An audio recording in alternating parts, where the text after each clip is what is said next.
Baik, pada materi ini kita akan belajar tentang library Pandas ya. Apa sih library Pandas? Jadi library Pandas ini gunanya adalah untuk mengelola dataset, kemudian gunanya adalah untuk membuat suatu fungsi analisis ya, cleaning data, memanipulasi data, dan eksplorasi data. Nah, untuk di dalam Python, kita bisa gunakan importnya seperti ini ya. Kita importkan terlebih dahulu Pandasnya ya, seperti ini. Ini saya kopas ya.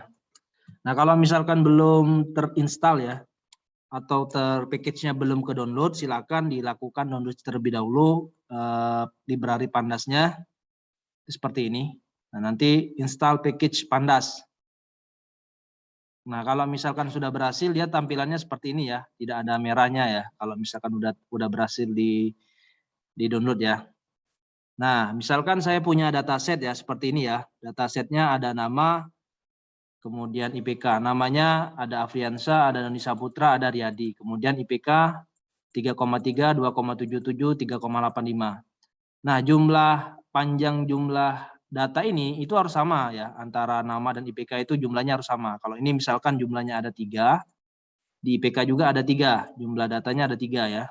Jadi Afriansa nilainya 3,3, Doni Saputra nilainya 2,77, Riyadi 3,85. Nah, ini saya tampung ke dalam variabel namanya dataset ya. Kemudian di sini saya buat variabel ya. Kemudian di sini saya punya data frame ya, di mana PD ini adalah alias dari Pandas ya. Saya buat aliasnya adalah PD titik data frame dataset. Nah, ini diambil dari sini. Kemudian print, artinya saya akan memanggil data ya dari nama dan IPK. Nah, hasilnya seperti ini. Nah, nama dan IPK. Nah, untuk Afriansa, nama Afriansa IPK 3,3 itu posisinya pada indeks ke-0 ya. Indeks ke-0, ini indeks ke-1, ini indeks kedua. Nah, ini Pandas ya, seperti ini. Jadi dataset nanti kita kelola, mau kita cleaning nantinya atau kita manipulasi itu bisa. Seperti ini ya, silakan dicoba. Ini untuk nama variabel ini bebas ya, nggak mesti harus sama seperti saya, nggak mesti gitu ya. Misalkan ada lagi, misalkan ya, silakan ditambahkan aja. Kalau misalkan ada lagi ya, tinggal ditambah koma. Misalkan prestasi gitu, misalkan ya. Prestasi, misalkan ada prestasi. Misalkan ini nasional. Kemudian ini lokal ya. Kemudian di sini misalkan nasional juga misalkan ya. Kemudian dataset oke, tinggal di run nanti keluar seperti ini. Jadi Afriansa, nama Afriansa IPK-nya 3,3, prestasinya nasional. Kemudian Doni pada indeks ke-1 namanya Doni Saputra ya, IPK-nya 2,77, prestasinya lokal. Kemudian indeks kedua atau data ketiga ya, data ketiga nama Riyadi IPK 3,85, prestasinya nasional. Oke, saya lanjut ya. Kemudian di sini juga kita bisa melakukan labeling ya. Labeling indeks ya. Nah, di sini saya labeling nama IPK prestasi, artinya ketika saya running nanti untuk 0, 1, 2 ini saya labeling nilainya. Misalkan yang 0 ini saya labeling apa, misalkan 1 ini apa, 2 ini apa gitu ya. Nah, itu kita bisa gunakan labeling ya. Contoh, misalkan ini dari hasil tersebut ya, dari data ini saya punya variabel A ya. Datanya seperti ini ya, Afriansa 3,3 nasional. Nah, ini mau saya buatkan indeksnya. Ini Afriansa ini adalah nama, IPK ini yang posisi kedua ini adalah IPK, dan yang ketiga ini adalah prestasi ya. Nah, ini dinamakan labeling ya. Jadi saya punya data seperti ini. A Afriansa 3,3 nasional. Nah, ini data ini saya jadikan nama, ini merupakan IPK, ini merupakan prestasi ya ketika saya running. Nah, tampilannya seperti ini. Nama Afriansa IPK 3,3, prestasi nasional, data tipe yang digunakan adalah objek. Jadi misalkan A-nya ini ya, A ini isinya seperti ini, kemudian di sini saya gunakan series ya. Series, nah ini A ini berdasarkan variabel ini, data yang akan diolah itu yang mana, yang ini ya. Kemudian saya lakukan indexing, karena jumlahnya ada 3 ya, ada 3, maka yang pertama adalah nama, yang kedua adalah IPK, yang ketiga adalah prestasi. Sehingga hasilnya ketika di print hasil, tampilannya seperti ini. Nama Afriansa, IPK 3,3, prestasi nasional, data tipe yang digunakan adalah objek. Nah, ini kalau kita menggunakan series ya, indexing pada series, labeling. Kemudian kita juga bisa menggunakan key atau value sebuah objek ya.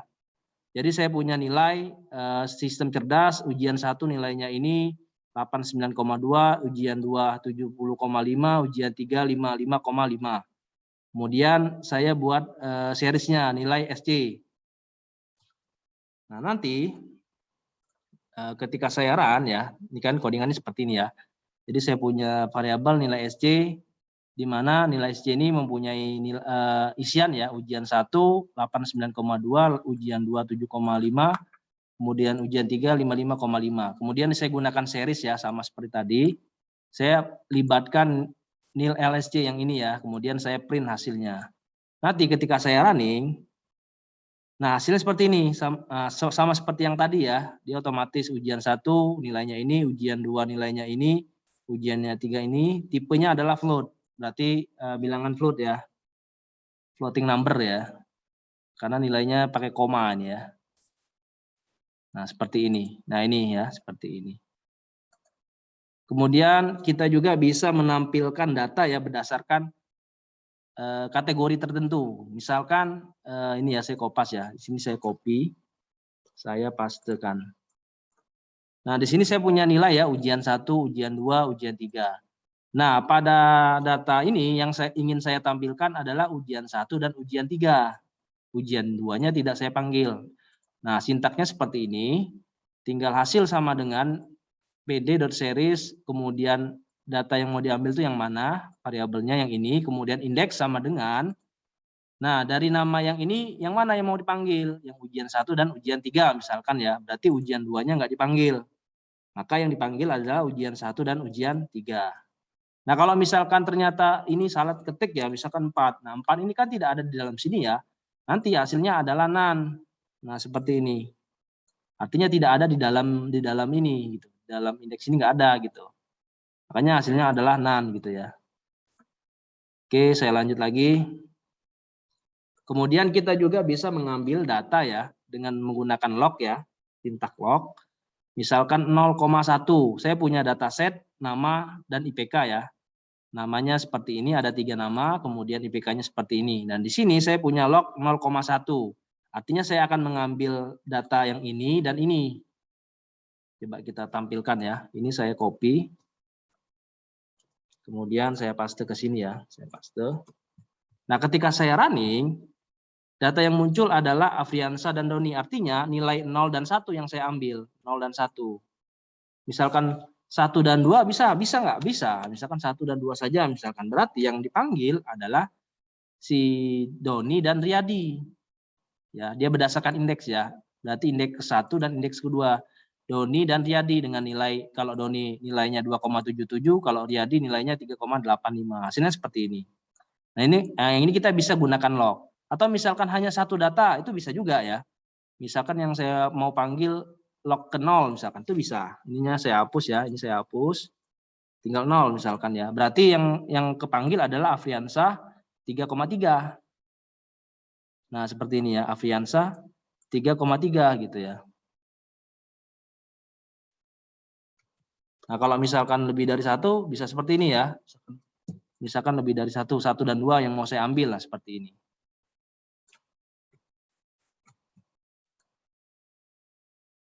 Ini ya, kalau misalkan 0 ya, hanya 0 aja yang saya ambil, sorry. Nah, ini. Afriansa 3,3 seperti ini. Nah, ini kita bisa kan gunakan log ya. Misalkan ada datanya, ada beberapa komponen data tuh. Yang mau saya ambil data tertentu misalkan, itu bisa.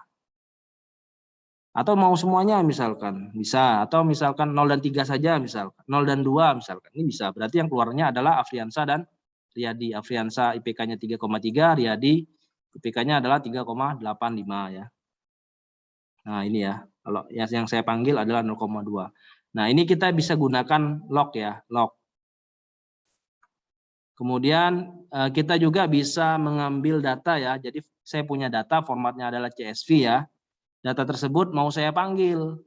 Nah nanti data tersebut Contohnya seperti ini ya, saya masukkan di folder belajar Python, SRC. Nah, saya punya data, namanya data mahasiswa. Ini ya, formatnya adalah CSV ya, CSV seperti ini. Nah, datanya seperti ini. Saya punya nama, NPM, nama, alamat, prestasi, IPK, tanggungan, penghasilan orang tua ya. Datanya seperti ini.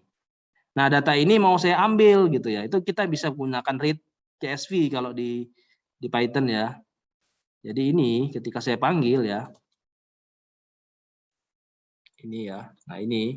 Nah, ini saya panggil adalah pd.read.csv, artinya saya membaca filenya CSV itu apa gitu ya. Kemudian nama filenya apa. Kemudian dari data tersebut saya akan merubah ke toString, ke string ya, nilainya ke string. Jadi ketika ditampilkan dia muncul. Nah, data yang dari CSV itu muncul seperti ini, NPM, nama, alamat, prestasi, IPK, tanggungan, dan penghasilan orang tua. Berdasarkan data yang ini ya, sama persis gitu ya.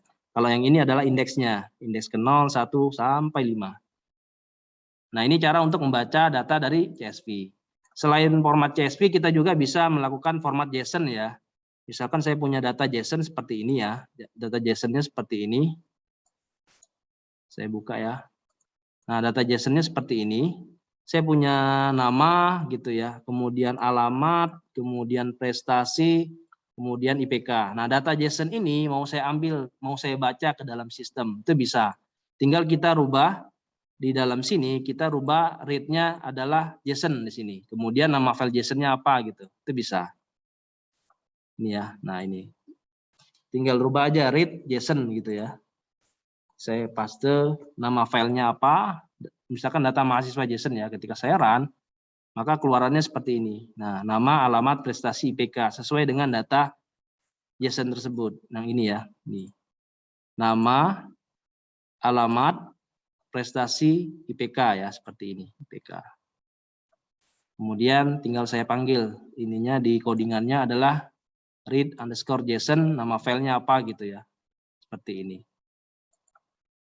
Oke, kemudian dari data CSV tadi juga, misalkan data CSV ya, yang mau saya panggil adalah data 3 data teratas misalkan, itu bisa tinggal pakai hit di sininya. Misalkan saya buka ini ya, data mahasiswa ya. Nah, yang mau saya panggil cuma 3 data, itu bisa, tinggal pakai hit di situ. Ini ya, saya import lagi. Ininya saya import. Nah, di sini kita gunakan hit. Jadi yang dipanggil adalah 3 data. 0, 1, 2, 3. Ada 3 data. Afriansyah, Wisnu, dan Redi gitu ya. Seperti ini. Nah, kalau misalkan dari 3 ke bawah apa? Kita bisa gunakan tail ya. Dari 3 ke bawah misalkan, itu bisa. Kita gunakan tail ya. Kalau misalkan ke bawah gitu ya. Dari 3 ke bawah ya. 3, 4, 5. Nah, berarti data yang diambil adalah Rosa, Muhammad Bayu, dan Irfan. Sesuai dengan data ya. 3 ke bawah gitu. Kita gunakan tail ya kalau di Python ya. Kemudian kita juga bisa melihat data duplikat ya. Misalkan saya punya data duplikat ya. Formatnya CSV seperti ini ya, saya buka. Nah, di sini si Redi dan Afriansyah ini merupakan duplikat, di mana Redi ini datanya sudah ada di posisi ke sini ya. Kemudian Afriansyah ini sudah ada di posisi atas. Nah, di Python itu bisa mendeteksi ada data yang sama enggak? Itu kita bisa gunakan duplikat. Contohnya seperti ini ya. Di sini saya copy ya, saya copy. Kemudian saya paste. Nah, misalkan saya punya data mahasiswa duplikat CSV yang tadi ya, yang ini ya, yang duplikat ini. Nah, nanti dia akan mendeteksi yang duplikatnya itu yang mana. Kemudian di sini saya punya function drop underscore duplikat in place true. Oh, jangan di ini dulu. Ini dulu ya, sebelum ke situ ke sini dulu. Kalau itu berarti menghapus kalau yang ini. Ini aja dulu. df duplicated ya, df titik duplicated. Nah, nanti dia akan mendeteksi nih. Oh, ternyata kalau nilainya false berarti tidak ada yang sama. Kalau true berarti nilainya ada yang sama. Berarti nilai 6 dan 7 itu mempunyai nilai yang sama. Pada dasarnya sama ya, 6 dan 7 itu udah ada di sini ya, di sini dan sini gitu. Makanya true. Nah, untuk menghilangkan ini ya, kita bisa gunakan drop ya. Sintaknya seperti ini. drop duplikat in place true. Jadi yang diambilnya adalah yang bernilai yang emang benar-benar tidak ada duplikat. Nah, seperti ini ya. Kalau di datanya tetap ya, datanya tetap. Namun ketika saya panggil ya, data yang 6 dan 7 itu hilang kalau di sini ya. Tapi kalau di CSP-nya tetap ada, di CSP-nya tetap muncul nih si Ready dan Afriansanya tetap ada. Namun ketika saya panggil, saya gunakan function drop underscore duplicated ya in place sama dengan true, maka nilai 6 dan 7 yang duplikat tadi itu hilang. Nah, itu kita bisa gunakan df titik drop duplicated-nya yang ini ya. Function ini ya. Kalau misalkan ternyata kita perlu data nih, tapi kita perlunya data yang benar-benar tidak ada duplikat misalkan. Itu kita bisa gunakan function ini kalau di Pandas ya, di library Pandas seperti ini. Kemudian kita juga bisa mengupdate nilai ya, misalkan terjadi kesalahan data atau perubahan data ya. Misalkan alamat ya, misalkan alamat. Nah, kita bisa gunakan log tadi, kemudian posisinya, kemudian nama variabel, nama field yang mau dirubahnya apa, isinya apa. Contohnya seperti ini ya. Contohnya seperti ini. Nah, di sini saya buka ya data Excel-nya. Di sini saya akan merubah ya data mahasiswa duplikat CSP ya, di mana posisi kedua ready ini awalnya adalah kalau di CSP kita lihat ya, data kedua ready ya, awalnya adalah Bangka di sini ya, Bangka. Namun ketika di sini di log 2, alamat sama dengan Bangka Selatan, datanya otomatis berubah jadinya adalah Bangka Selatan di sini. Contoh lagi ya, misalkan yang ini ya, yang 4 nih ya, Muhammad Bayu, mau saya rubah nih, awalnya Bangka Tengah nih ya, saya rubah ke Pangkal Pinang misalkan. Berarti posisinya adalah 4 ya, 4. Yang saya ubah adalah data alamat ya, kemudian yang saya ubah field-nya adalah Pangkal Pinang di sini ya. Pangkal Pinang ya. Kemudian saya run ya. Nanti si Bayu ini, yang ini, Bangka Tengah ini akan berubah menjadi Pangkal Pinang nantinya. Nah, ini Pangkal Pinang berubah ya. Nah, itu kita bisa gunakan log seperti ini ya, log indeks keberapa, data field yang mana yang diubah, datanya apa gitu ya. Kalau di Python ya, menggunakan library Pandas seperti itu. Kemudian di Pandas juga kita bisa gunakan ini ya, untuk menggambarkan poin ya, ataupun apa ya, pilot juga bisa kita gunakan kalau di Panda. Contohnya seperti ini. Misalkan saya punya data seperti ini ya, data JSON-nya seperti ini, ada nama, ada STD, PAB, IPK. Kemudian di sini saya punya plot ya, yang mau saya tampilkan adalah STD dan IPK. Nanti datanya tersebut akan disimpan ke file namanya hasil.png ya. Ini ya, saya copy. Kemudian saya paste di sini ya. Nah, di sini saya punya data JSON ya, ada nama. Kemudian ini library-nya jangan lupa ya, saya gunakan matplotlib ya. Ini saya gunakan, Pandas juga saya gunakan. Ada nama, kemudian STD, ada PAB, kemudian IPK ya. Kemudian di sini saya gunakan plot di sini. Plot, scatter, saya gunakan sumbu X adalah STD, sumbu Y adalah IPK berdasarkan ini ya. STD, kemudian ini adalah IPK. Berarti ininya STD, ini IPK. Kemudian datanya akan disimpan ke dalam suatu file namanya hasil.png. Nah, saya run ya, run. Nah, hasilnya seperti ini ya. Jadi data yang saya panggil adalah STD dan IPK. Nah, nanti akan tersimpan ke dalam file namanya hasil.png. Kita buka ya hasil.png. Nah, ini hasilnya seperti ini. Nah, seperti ini. Yang ditampilkan adalah STD dan IPK. Kita akan lihat ya. Contoh misalkan dia kan berurutan ya, berarti yang paling kecil STD-nya adalah ready ya, 55, berarti IPK-nya adalah 2,75. Berarti 55, 2,75 di sini ya, berarti ini adalah ready ya. Kalau secara data ini adalah ready. Kemudian setelah 55, 60 ya, 60 Afriansa 3,3. 60, 3,3 di sini. Ini adalah Afriansa. Kemudian 60, 79 ya, 79 dan 2,5. Ini adalah Rosa. Ya, 79, 2,5 di sini ya, berarti ini adalah Rosa. Kemudian 7980 ini adalah Wisnu ya, ini Wisnu. Kemudian yang terakhir ini adalah Bayu ya, 87 3,25 ini ya Bayu. Jadi saya mengkaitkan ya nilai struktur data dengan IPK. Ditampilkanlah di dalam bentuk seperti ini. Nah, itu kita bisa gunakan library ini, matplotlib ya, kita gunakan ini. Ini datanya ya, data JSON-nya seperti ini. Kemudian yang saya panggil seperti ini. Nah, silakan dicoba ya, silakan dicoba.